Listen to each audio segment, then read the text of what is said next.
Adventure Women in Games Writing panel. So I'm going to give you a round of applause. Yeah, that's and also for show of hands, who is here because we badgered you about it on Twitter? Oh wow, that's really good for us. Can I raise mine? I mean, no, you don't count. Oh. Okay. So we're going to get right to it. I'm really excited to have these amazing, talented ladies introduce themselves to you. Real quick, my name is Stephanie Gutowski. The reason I am here is because once upon a time I was a writer and then eventually features editor for a little indie game site called grip10.com. Or just grip10.com, just happens. It's a habit. It's really hard to pick. And I'm here because I know some really cool people who have done some amazing work in games writing and happen to be ladies, and they have some incredible stories to tell. So without further ado, I'm going to have everyone go down the line and just introduce themselves, as well as their position and their affiliation. Awesome. I'm Amanda Farough. I am a freelance writer and lead editor at Loot Crate's The Daily Crate. I am Aenne Schumann. I'm also a freelance writer, and I also started my own company called Pink Coffee Studios.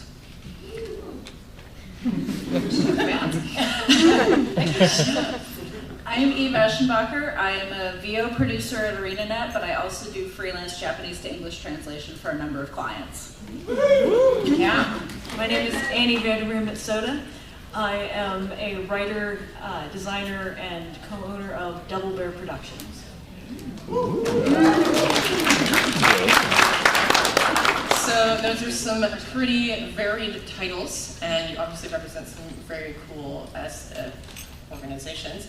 Can you all tell us a little bit more about your role and how it combines writing and gaming? So I am a game journalist, for lack of a better term. So my role at The Daily Crate and as a writer is to go out, play games, interview developers, and write about them. I am a game writer, so I basically write dialogue and I form stories, and then I tell them to lovely people like you. As a Japanese to English translator, I am taking the game that's been written in Japanese and making it make sense for an English-speaking audience. So translating jokes and stories and dialogue and everything. As a hybridized writer designer, I take on the design role, which in a nutshell is basically to be the Lorax of the player. Like, it is the role of the designer to always think about the player's experience, which I think informs my role as a writer by being like, I know you really want to write this, Annie, but is anybody going to, pardon my French, give a shit about it? Like, maybe you shouldn't have that player or that character just go on and on about how much they love basketball. You don't even like basketball. So as you can probably surmise from what was just said, we have a pretty wide representation of roles with different focuses. And that was done very intentionally, would you believe it? Because what we'd like to do with this panel is sort of highlight the many different avenues that you can pursue. Say, you know you love writing and you love games, and that's about as far as you've gotten. Well, we want to kind of explore the different and many branching paths that those two passions can both combine in and then like steer towards, and it's totally viable. It might not necessarily be completely clear, but this is why these ladies are here. We want to talk about how that's doable, how you can do it. And towards the end of this panel, we'll open up to Q&A, so if you have any burning questions about that specific, super specific hybridization of passions that you just heard about, you can ask those questions. But we'll get down to another really hard-hitting question. I'm excited. You should be scared. No, I'm terrified. I'm scared. I'm shaking for other reasons. You all have such different focuses, and obviously, while it's all writing, there are very different demands that are put on you and things that you focus on. So what we're interested in, at least in this question, is for you to describe like what a good day at work looks like to you. What is a success in your career or this job? And just paint that beautiful picture for us with your words that you're good at. But we're writers. Good at writing. We're writers. Those two don't necessarily go together. No. You would think. Probably all know that. No. But yeah, let's start with Amanda. Okay, so I work from home, so my best day at work is mostly going to be spent in my office. And during that time, I, in best case scenario, drink my coffee, check my email, money will be in my bank account, it'll be magical, and then I'll check that off my list. I'll write some things, play some games, talk to some other really, really cool game journalists out there, play some more games, drink a lot more coffee, and then write a bunch more. So yeah, that's the best case scenario for me. Excellent. A good day for me is, first of all, it has to be my day off because I do this aside from my other career.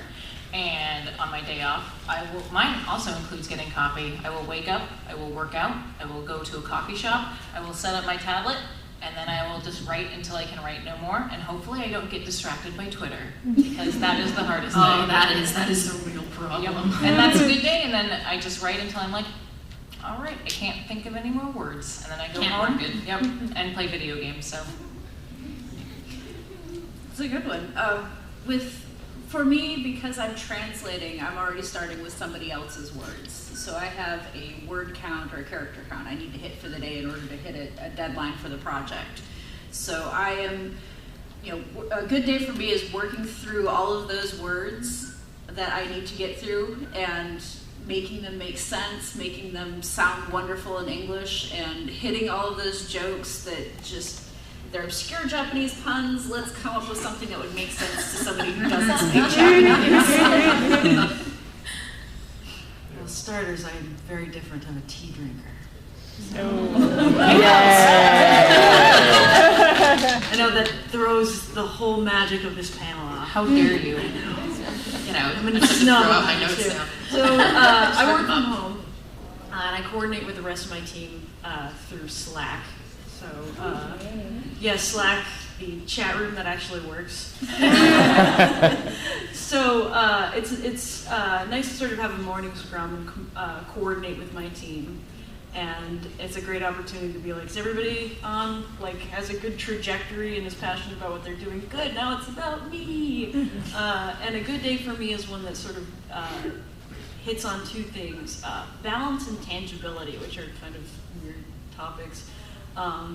As a writer-designer, I always have to make sure I'm not going off too far in one direction or another, because if I get too wrapped up in design, then I'm in a situation where it's like, oh, I have this great idea, but when it comes to actually scoping things out, it's like, no, this is not a parsable amount of work, even if you're just on fire writing this. Or maybe I'm on fire writing something, and then I'm just like, this is just out of scope for design. So trying to keep all of these aspects balanced. And I was a project lead on my last project, so I really had to think about keeping all these plates spinning and keeping all these things in mind.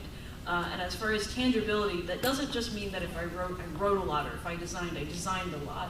I still quantify it as a good day, even if I went, okay, this is not going to work.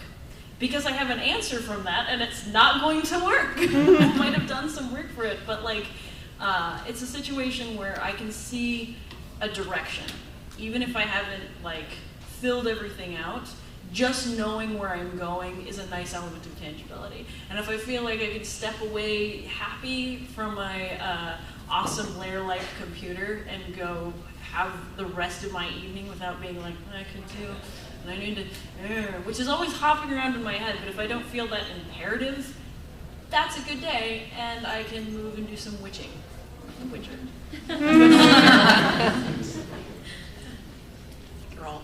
Geralt, yes. And Eve, remind me to ask you someday about all the amazing Japanese jokes that don't translate. Because I feel like every time I talk to someone who's in localization or translation, there's always amazing stories that everyone has about, you would not believe this one joke and what it means. And I didn't know what to do with it. It's always those jokes where you look at it, it's like, oh, it's 2 words in Japanese, but if I need to explain it to you, it'll take me at least 10 minutes because I need to tell you about the history of this one word and why it makes sense. And you know what? Just forget it. I just want to know how many concho jokes you've had to kick out. What does this do? No. Oh my. Well, so that's a good day for you all, and wonderful positive things. It's not all sunshine and rainbows, and that's how life goes. But each of you probably face a different kind of obstacle from day to day, right? But that manifests differently. So could you talk a little bit about some of the biggest obstacles that you face day to day doing your job? I think one of the biggest obstacles that I have to face is wrangling my writers. Don't get me wrong, I love my writers. I love them so much. They're such lovely creatures. But when they don't write, we don't have content. And then I have to scramble for content at 5 o'clock in the morning. It is not a good look for me. Another challenge that all freelancers face is time management. So making sure that, when you're sitting down and you're getting ready to work, that you're not getting sidetracked on Twitter. Yep. Like I do. A lot. And sometimes social media itself can be a bit of a challenge. Having to deal with managing negativity or managing expectations from people that read your work, and they're like, hey, why don't you write this like I would have written it? And I'm like, I'm not you. Here's the thing. Definitely go write something and then send it to me and I'll read it. So those are the big challenges. Time management, wrangling my writers, and dealing with social media. Oh, and writer's block. Oh my God, writer's block. I think we can all agree with that one. Writer's block. Universal. For me, as a freelance game writer, it's hard. One of the biggest things that I find challenging is working for people that already have their characters and their story in mind, because then it becomes like my job to tell their story and their characters, and I see things entirely different than how they see things. So they'll tell me to, write a scenario, and I'll write it, and I'll be like, oh, I'm really passionate about this. And I'll be like, no, we were thinking about doing it this way instead. So then you have to go back and use all these revisions. It's just been a challenge also when you have 3 different people that see things completely differently, and you have to take those visions plus your own vision of how the game is supposed to be or how the game story goes, and then form them into one cohesive story that everyone agrees on, and everyone's like, okay, I'm proud of these characters, and I'm proud of this story, so let's go forward with that. Another obstacle, especially in, video games are getting great, we're seeing more diversity, but it's still, male dominated. We have a lot of these issues. So in game writing, when I am having an obstacle, basically, sorry, it's hard to talk about this because it happens, but you see certain tropes and certain things that aren't right. People aren't represented properly, and you have to bring that up. And that's really hard to do because you don't want to hurt anyone's feelings, but you want to make sure that you're not hurting anyone else's feelings who's playing the game. And so that's another thing that you have to sort of work with and be aware of these things at all times, and you want to just make everybody happy. So I think those are the 2 greatest short obstacles I face.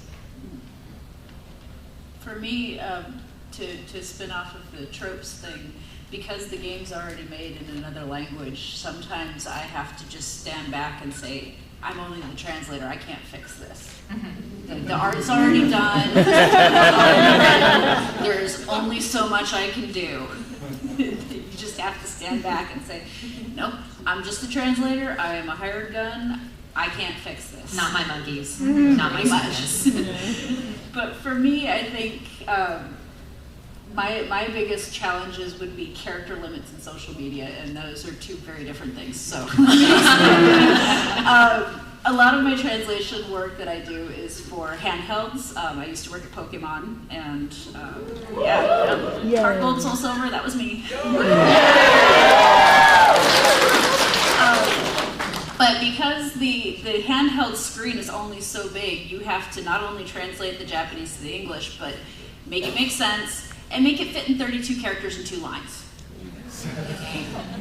Right tight. You are a strong person. Get rid of the words that you don't need, and sometimes you realize that you have a lot of words that you do need and you don't know how to fit them in there, but because the cartridge only has so much memory, you have to figure out, the cartridge only has so much memory, you can't add pages, you can't add screens, so get the most important information out as fast as you can to the player.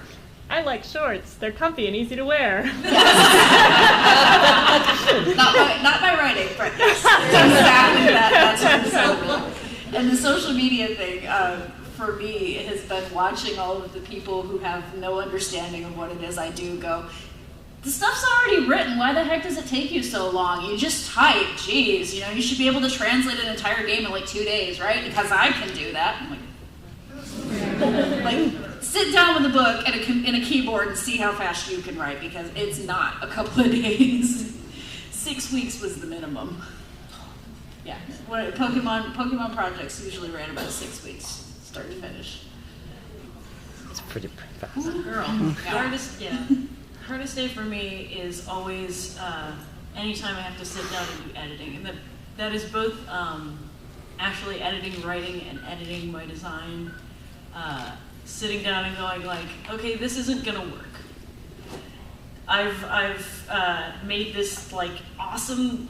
It hurts to have a sort of moment where you're like, I made an awesome thing, and it's just like, no, that's a tangle, and you have to lay it all out. You have to basically vivisect your idea and be absolutely like your worst critic and just take out what's needed and be committed to the idea of building something back up. I wrote 2 very, very different games. I wrote Dead State was extremely grim, and I wrote about a fourth of the characters in there, about 10 characters, and one was an extremely problematic character that I actually had to take all the way back down to brass tacks, and building her back with this sort of idea of what I wanted to do with her was like, those were some really difficult, bad days, but it ended up as being something good. So that's like the light at the end of my editing days. And I've recently worked on and released a humor game. And that was somehow just as hard, because looking at every single word in a sentence and being like, how could I make this funnier? How about if I italicize that? Like, no, it's too much. I've done too much. And like, so the editing days are very fruitful, and it's one where it's hard to actually look at it and be like, something good came out of this. Like, I think that line is maybe 10% funnier. Like, yay! Or I think that this character is maybe 10% more solid. Like, they're really essential, and you should never just do one pass. So you feel at the end of the day I feel at the end of the day that I've just been sort of like I jumped on a grenade and then somebody just clumsily stitched me back together and slapped duct tape on. So I'll have this little, what I call my butt hurt interval, where it's just a set of time where I just know I'm just gonna be like, that line was funny. I'm a genius.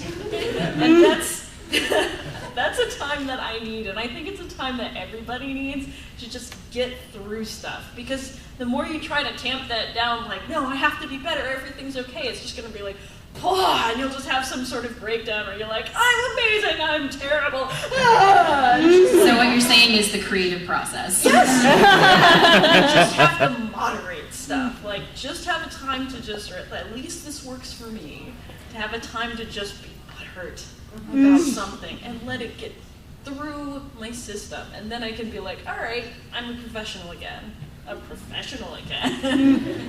So I want to follow up on that, because Amanda, you said the magic word, process, and I know it can kind of be a dry word, but it's so important, especially considering how variable it is and how it's different across the board. So it doesn't have to be, you don't have to describe your process from A to B, but I'm curious as to like whether or not you're more like structured writers and need like, do you block it out? Like people ask, are outlines mandatory? Like how do you edit yourselves? What is your process kind of like? More organic, or do you benefit from a lot of structure?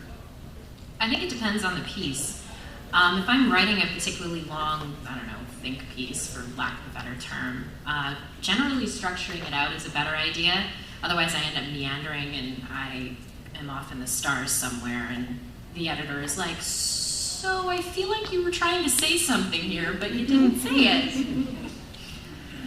So for the longer pieces, I really do like to structure them out. Things like reviews as well. I almost always work with an outline. More off-the-cuff, fun stuff, especially stories that are very personal, those flow organically. I don't tend to structure those out. So every once in a while, I'll sit down and I'll write a piece about my family, because I grew up as a gamer, or I'll write about my kids, because my son is 5 and he loves video games already.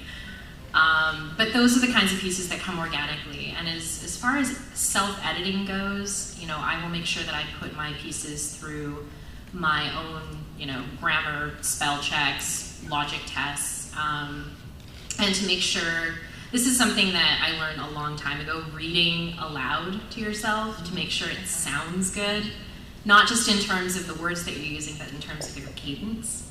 So I found that that's actually, like, if you ever get into that weird conundrum where you're looking at a sentence you've written and you're like, I know this is wrong, but I don't know why, and I've been staring at it for literally an hour.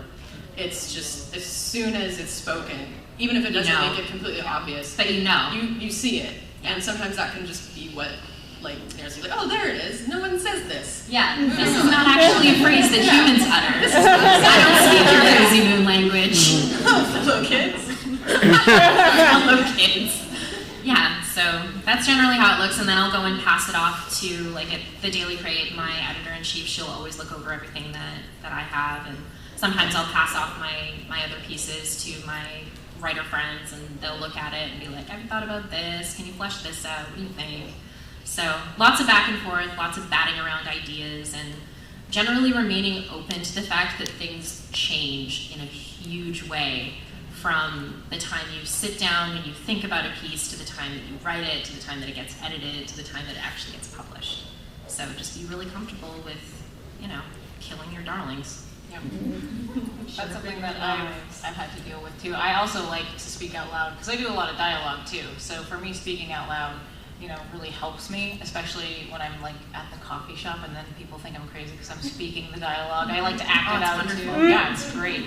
Isn't it fun to freak people out? It is. It is. It's the best. I also need a lot of structure though, in terms of writing a story. I like to have a very particular outline of what I'm going to do, what my characters are going to do, what do I want to achieve with this story. So for me, having an outline and structure is critical. Otherwise, I just get lost along the way, and then I've written 10 pages of I don't even know what's going on. You mean you talk yourself in circles? Yeah, I talk myself in circles. It's like, wait, how do I get my character back there? So, like I said, structure is critical for story writing and dialogue telling. So, for me, with translation, I've already got the structure. I've just got to. It's like I've got a skeleton, and I've got to start fleshing it out and putting the pieces on the right places. That's visceral. It's a different game. When you translate a line and you realize that it is way over your limits, or over your character limits, you've got to just start paring away and just chop. This is really. It's hard because I have a Pokemon like in my head when I'm imagining this. I'm like, that Pokemon. It's just like a butcher's diagram, just overlaid. Just is it out of line? Here's the shank. Let's just peel that off real quick. Bulbasaur jerky. For me, I find it extremely valuable to come in with a structure, especially coming from a design background, and especially working on RPGs, because at one point, writing something back in 2008, I did literally catch myself just letting a character talk and just being like, oh my, this has been a half hour where I've literally just let this character be like, what's this? And then this, and then like, this page is just nothing. Like, oh, okay. And I had to actually sit down and skeletonize a structure. Like I have to make this plot dump, not really obviously a plot dump, but I have to be very sure that these things happen as they should, that these beats happen, that these sort of things go through.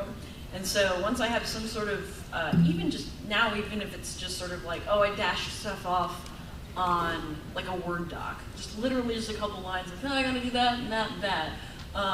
Then I basically, because this is my writing process and it has very little rhyme or reason, I just load just cartridge after cartridge of words, and then it just shotgun words at a time. My style of writing is big. It's basically the complete opposite of yours because it has to be that way.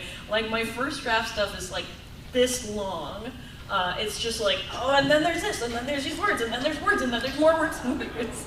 And that's why the editing is so important for me to go back and be like, well, I said everything I needed to say, and about 50 times more than I should actually say. And then there's the very precise. So it's like order, chaos, order for me. Like I have to have that chaotic point because if I try to write from chaos, I get nothing. And if I try to write like constant order, it's too mechanical. So there needs to be that kind of flux for me.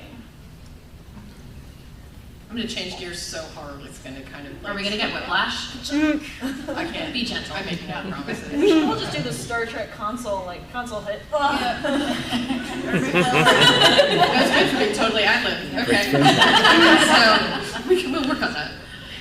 So we want to shift gears a little bit. A topic has come up on our planning calls that we thought needed to be brought to light. So it's something we've all dealt with but never really talked about in an open forum, or talked about with an actual other human being rather than just like brooding about it for hours like alone, because it's just one of those things. Isn't brooding about it for hours alone what writers do best? Drinking. Yes, all of these things.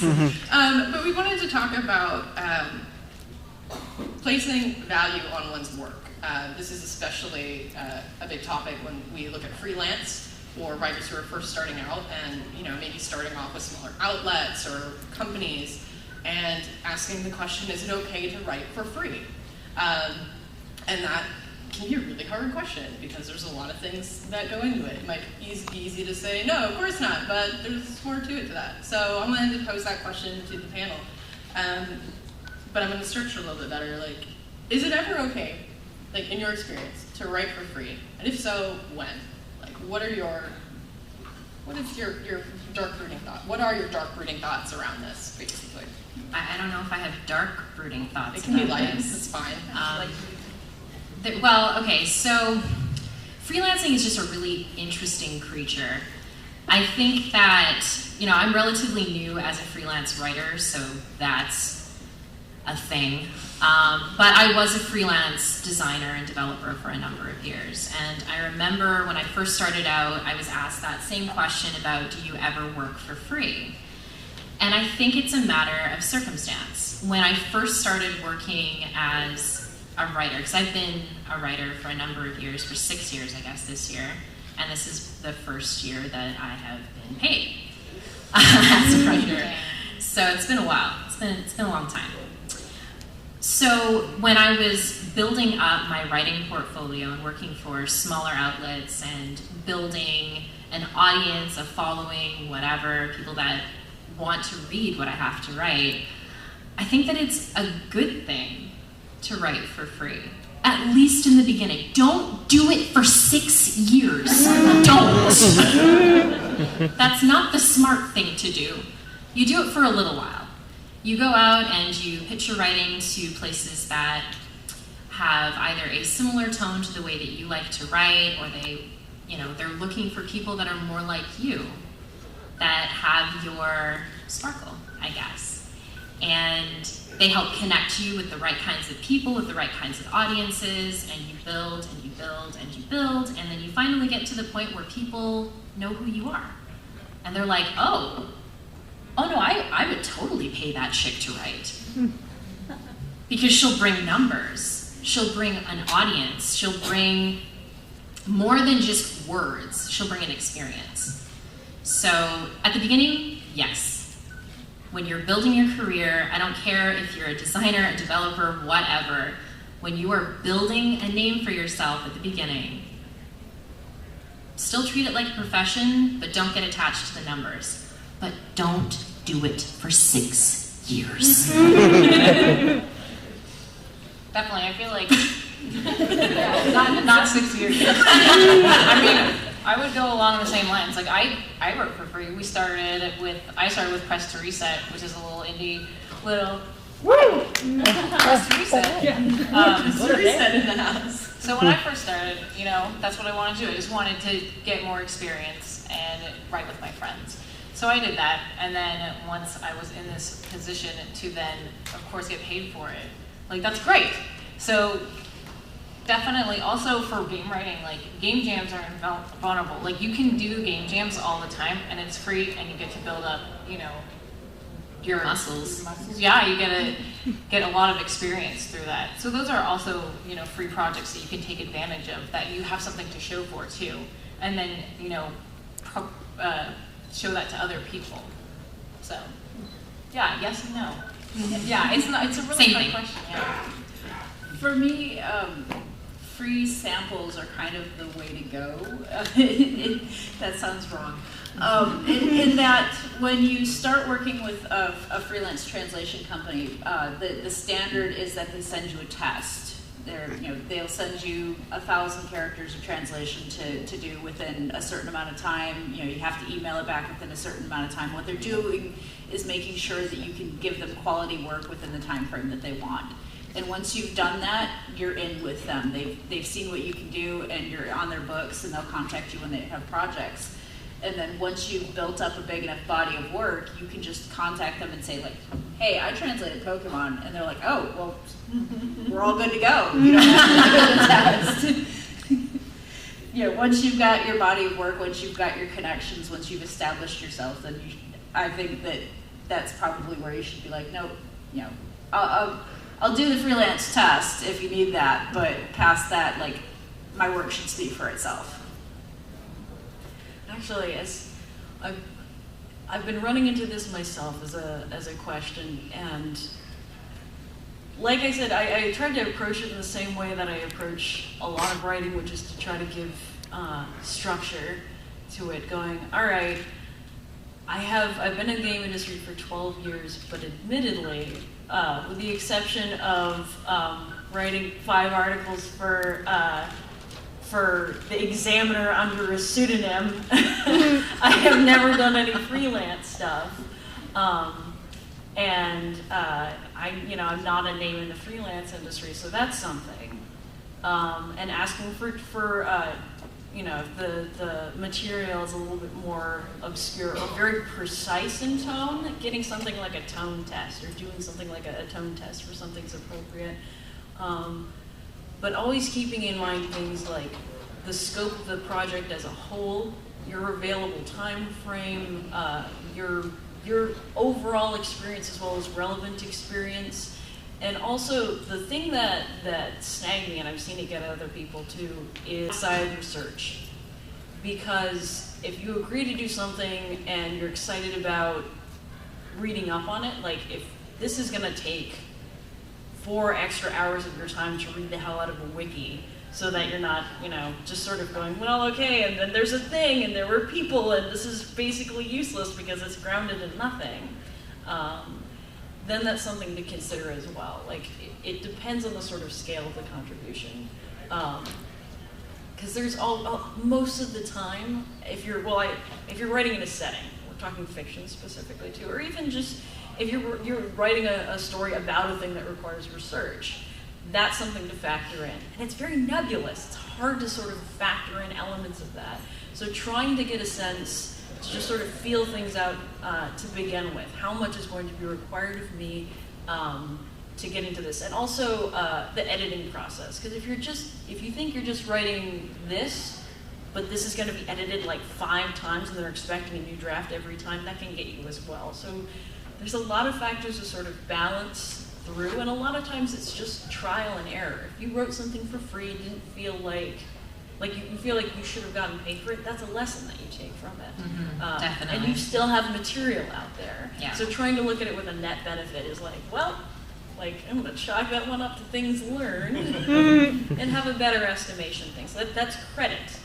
That is experience. So you can still get something, but not something that you want to bank on. And it's definitely, for all the thing where it's like, oh yeah, you'll get experience or exposure. Like, those are still words to be afraid of when somebody tries to make that a selling point.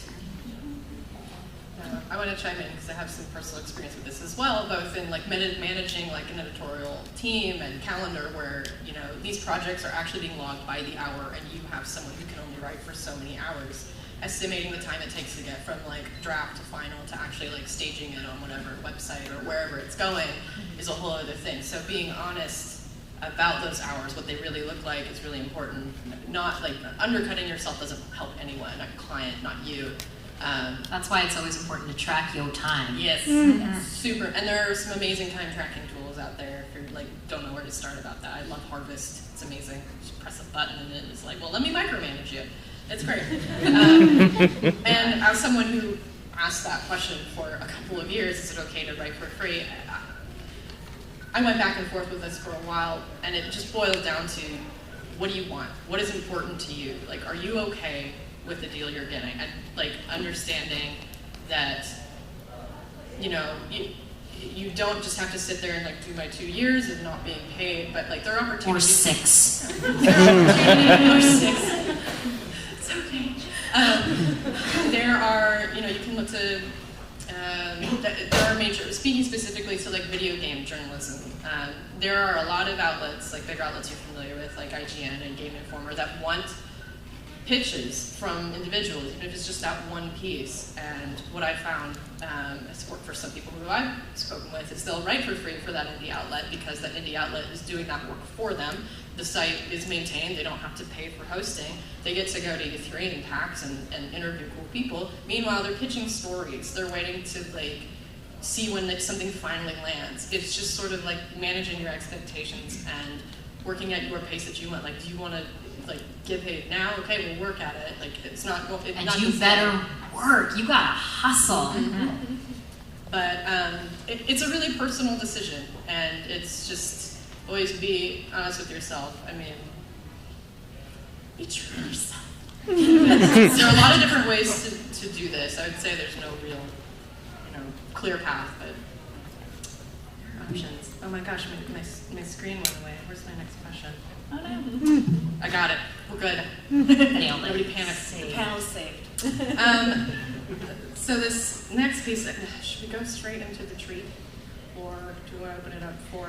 We talked about my favorite question, which is like if you could give yourself some advice, like you from 5 years ago, like what would you say to yourself? And I really want to ask that, so I'm going to ask that. If you could give writer you some advice, but this you exists like 5 years ago, what would you...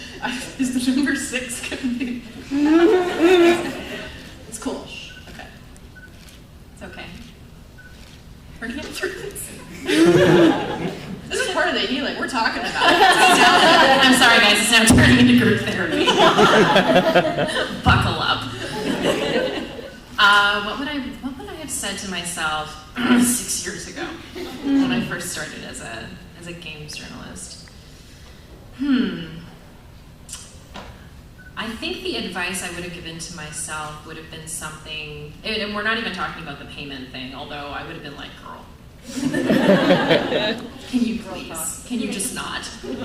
Can you just find somewhere that'll pay you, please? Knowing what I know now, I would say, give myself a break. Not everything has to be a struggle. Not everything has to be a battle or a war that I have to win or I have to come out on top. To listen to my intuition, to know when a story feels right, and to know when an editorial team feels wrong.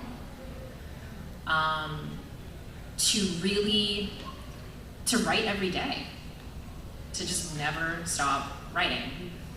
And on those days where writing is hard, acknowledge that it's hard, write as much as you can, even if it's only a sentence. Or fan fiction. We're not there yet. How am I moderating you? I never asked for this. Get out. No more. What other advice would I have given to myself 6 years ago? Oh, to make lots of friends, to be honest. To not feel like I have to do everything by myself, to reach out and be comfortable asking for help, and to be comfortable to walk up to people at parties or at panels and introduce myself, just to make friends and connections and see if I can help and they can help me. And you know, no one succeeds in this industry by themselves, and that has been a really, really valuable lesson that I've had the pleasure of learning. So, turn your dreams into reality. For me, I grew up playing video games, and the one game that really meant a lot to me story-wise is Final Fantasy VII. That's really when I got really invested in story and video games. And if I could tell myself years ago just to turn that dream into reality, I've always loved writing. I've always loved writing stories. I like writing interesting characters, but I just didn't think I could do it. I was like, oh, that would be great to write a story and have people actually play it and enjoy my characters. But I just didn't think I could do it. So with a lot of hard work, you can do anything. And just do it, turn your dreams into reality. You can do it. Yay! Yay. I don't know. I'd like to think that I did pretty well for myself. That sounds egotistical. That's not intended to. But no, probably just keeping on schedule. It's okay to sleep. For goodness sakes, put down the coffee. that's not an option. Until 4 a.m. And to just remember to reach out to people, make those contacts, those industry contacts, and rather than waiting for the projects to come to you, just, it's okay to just bug people sometimes. Hey, you got anything coming up? I've got an opening in my schedule, just looking for projects, that kind of thing. My advice to myself would be eerily similar. I mean, I got into freelance writing recently, and the project I was on was a lot of fun. And I was like, shit, I should have been doing this for years. I have the availability. I should be, and sometimes that I don't, but I had a sort of understanding of when things worked and when things didn't. And there were points in my career, in the past 6 years, where I had slumps where I felt somewhat creatively unfulfilled, and it's like, if I could go back in time and be like, girl, hunt! See if there's something out there that's exciting. And if you can't find something that's exciting, stop just writing goddamn one-page proposals and being like, that's a good idea for later. I bet we gotta get somebody else's help to make that happen. No! Just write more fan fiction instead. Writing every day is really important, even if it's just cloud touch Sephiroth, wonderful long hair. No! I don't think that cannot raise. Has so much left. No. Okay. Panel has taken a hard right. Writing every day is really important. And I look back to when I was a little kid, I had a diary. I wrote that thing every damn day. And it was, a stupid little hey, diary. Today's my birthday. But I was a little smarter than that a little bit. But I wrote every day. And even in college, I had a stupid live journal. How many people had a stupid live journal today? You wrote it. Dear God, yes. But you did. Writing happened, even if it was just venting. And that's important to sort of get things out of your headspace and get the rhythm going. And for every point where I had writer's block, I'm like, I wonder if I should just write something just fucking stupid, just blah, blah, blah, blah, and just get it out of my system. And I think a reason why I get distracted by Twitter so much is because I can just say something stupid, just here's a thought off the top of my head, and it's kind of cleaning house. To just just shake the rug and get the dreck out.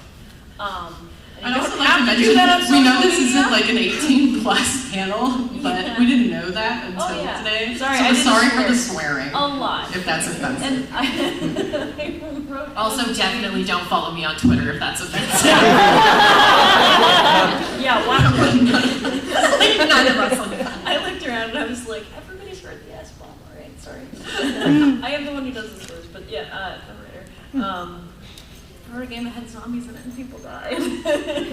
So, just I would go back and tell myself to quit waiting for an opportunity to come from somebody else.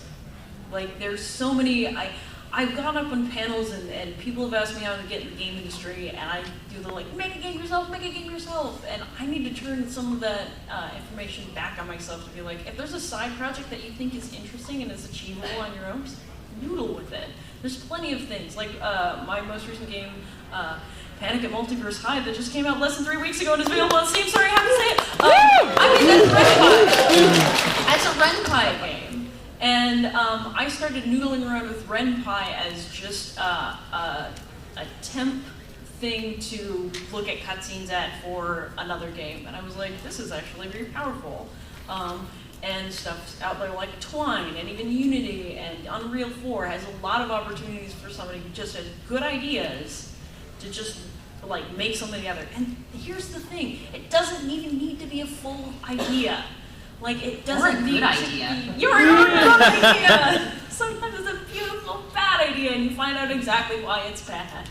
Like, make that. Don't wait Turn it into a happy tree. Yeah. I would tell myself to make that and to not just wait for a bigger group of people to come around and vet something. You don't always need people, and sometimes it's best if you don't have a peanut gallery, you just vet your shit. Just make it. Just do it. I dropped Advice for me. I would tell myself if for every hour you spent working on a cosplay you never finished, you had written instead, things would probably be a lot different. So that's it. I'd keep it real short. It's a truth bomb. We want to leave some time for questions, but we had one other thing we prepared for you. We talked a lot about like how we deal with writer's block and things, and just kind of as another discussion. So we thought about a Mad Lib. So we did a Mad Lib. Oh, things got It's weird. a Michael Bay Mad Lib. Oh. Would you like to hear it? Yeah! Okay, I'm going to kind of speed read it. So we have time for questions, assuming there are some questions out here. So here we go. This is going to be something. Buckle up. All right. Oh boy. Here we go. Lens flare on. Sephiroth is a normal, oh my gosh. Wrong page. Sephiroth is a normal chef.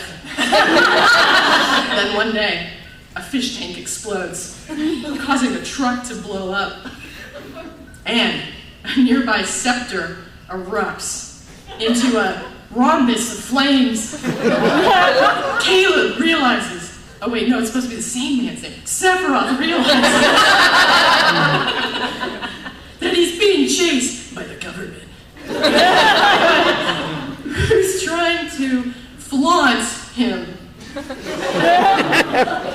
While Tifa, who has an incredible knee, she may be from the streets, but she can party like nobody's business. The duo decide to turn the tables on the pursuers by blowing up a muffin. That muffin dough. Which triggers a chain reaction, causing the local batter? Like cake batter? The local batter, Applebee's, and the Liberty Bell to explode. Then, the bad guy's helicopter gets fenced, like sword fenced. Please always make that motion. Oh, this hurts. On a piece of sofa when the juicer exploded. Oh, now I'm lost. Oh no. These are all run-on sentences. Don't do that. Oh man, I'm gonna skip. Something, next sentence. Everything is humongous. And the two decide that such a desperate ordeal has caused them to fall into what? Desperation.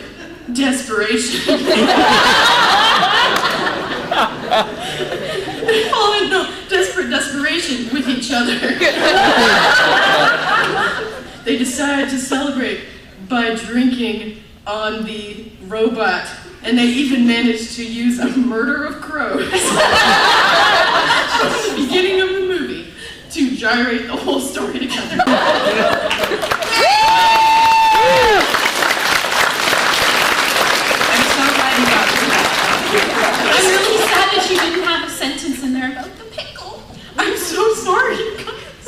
Cry about it later. Thank you for letting us do that. So we want to open it up to some questions. Oh, there's a sign back there and I can't see what it says. 15, great, I'm on that's time. amazing. Yeah, look at that. So we'll just, small enough room, show of hands. I saw this hand first.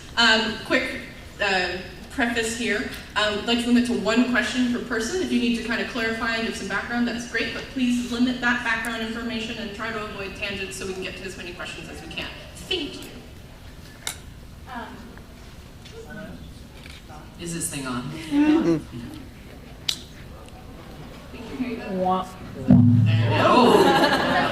So some of you talked about like working a day job while you're, breaking in or whatever, and so whether that's trying to break into something while you're not quitting your day job or you're doing game development in addition to a day job, do you have recommendations on compartmentalizing your time, making sure that you're still doing good self-care, but also getting some creative time in and not getting fired?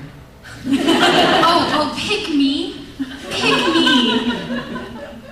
Amanda. Okay. Buckle up.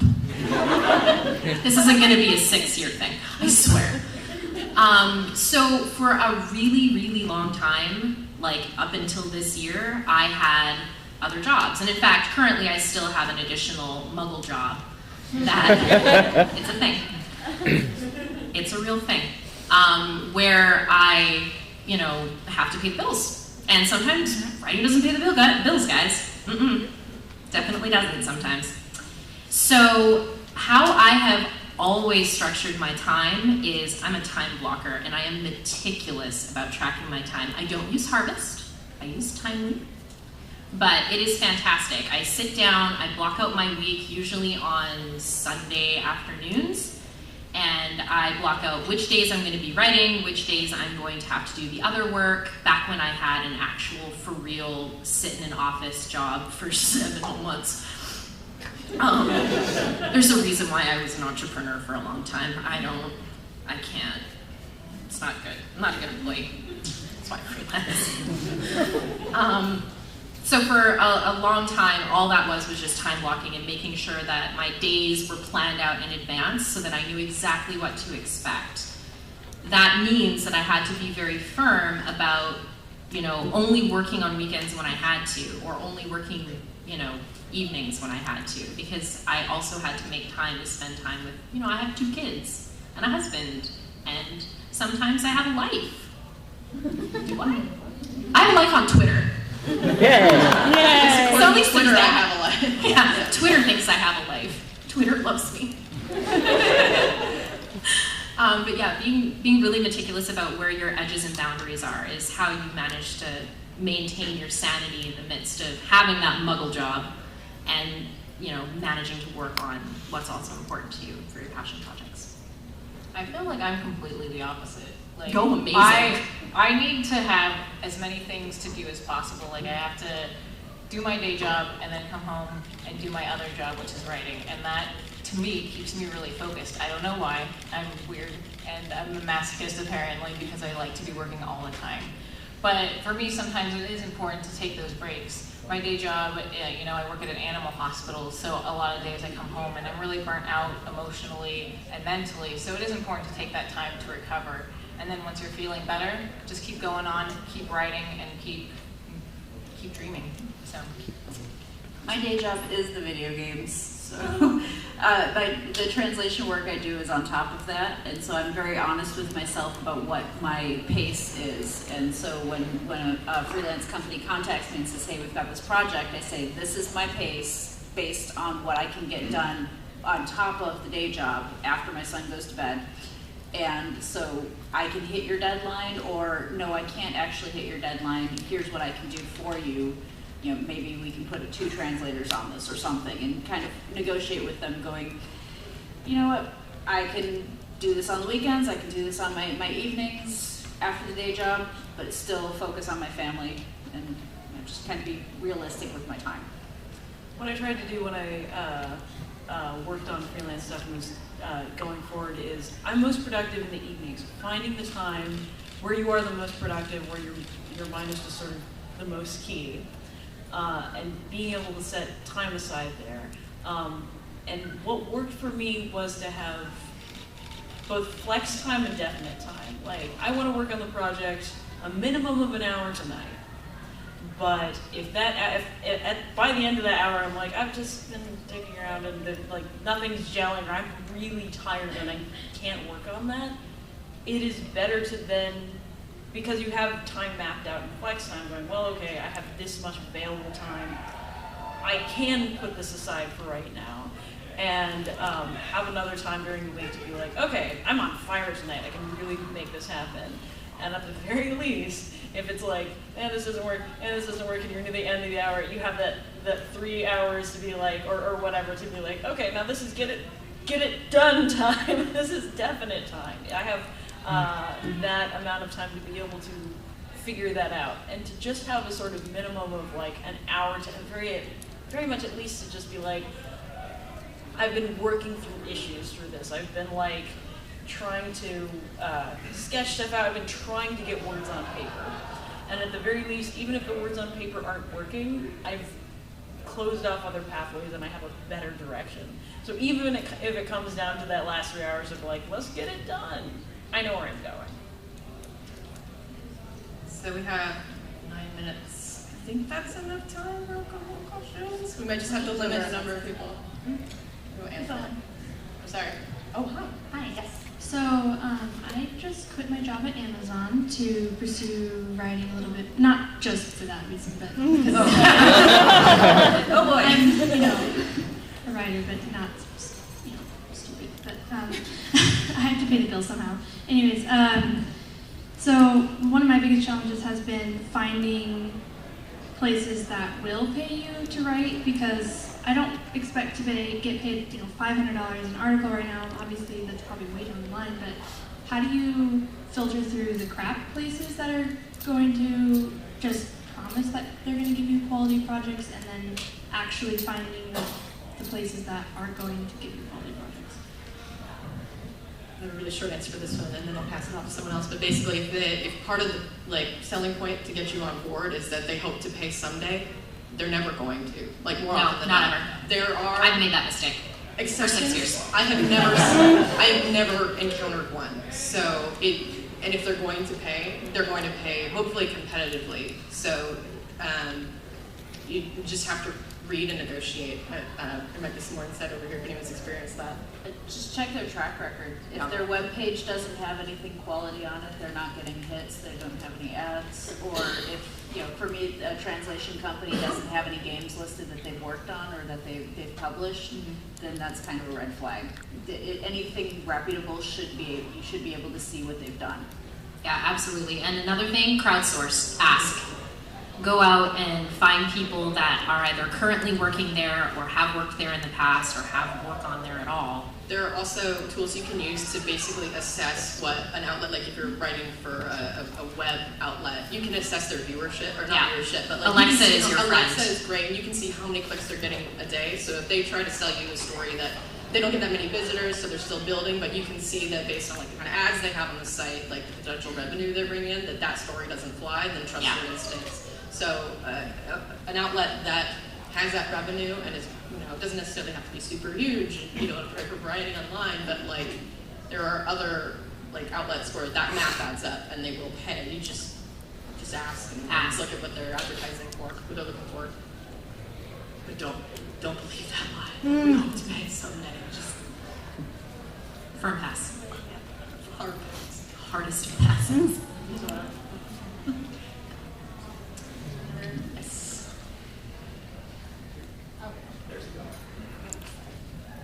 So this kind of ties into what she was asking, I guess, but because she was talking about once you've already found those opportunities, but I've always been interested in writing, and I kind of want to look to get my feet in the water, obviously, to start off and just see if it's actually even something I could do. So where would you recommend going out to find those places that will give you work or opportunities to write at all?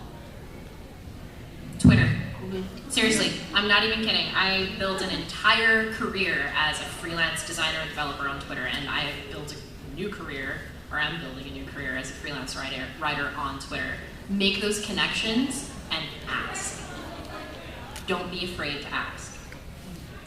You may also find that they might list it as like a position on Indeed or something. Don't think that going to like a regular job board won't show that, or you won't see it on LinkedIn. Like even the kind of like the main big things that you wouldn't think about are there. But Twitter for me has always like been a huge help. Yeah, same with Facebook. Mm-hmm. I feel Oh, like yeah, a lot definitely. of people, like, if, you know, a whole bunch of people, or, you know, just get to know more people, and people post job offerings on Facebook as well. So just keep your eyes open, really. And Facebook writer groups. Yeah. For real. They're awesome. Definitely. Yeah. If you also have some outlets specifically in mind where you're like, it'd be cool to write for them, like bookmark that page, see if they have like a feature submission section and start that way necessarily if you just want to try a one-off piece, but like look for other opportunities. That's how I got started 6 years ago, I swear, is I went to the very first site and I wrote a review for Heavy Rain. I submitted it, and that's how I got started. It was that, seriously, it was that simple, is I sent something in and they're like, yes, we would like you to write for us. So, Free sample. yeah, just don't work on spec.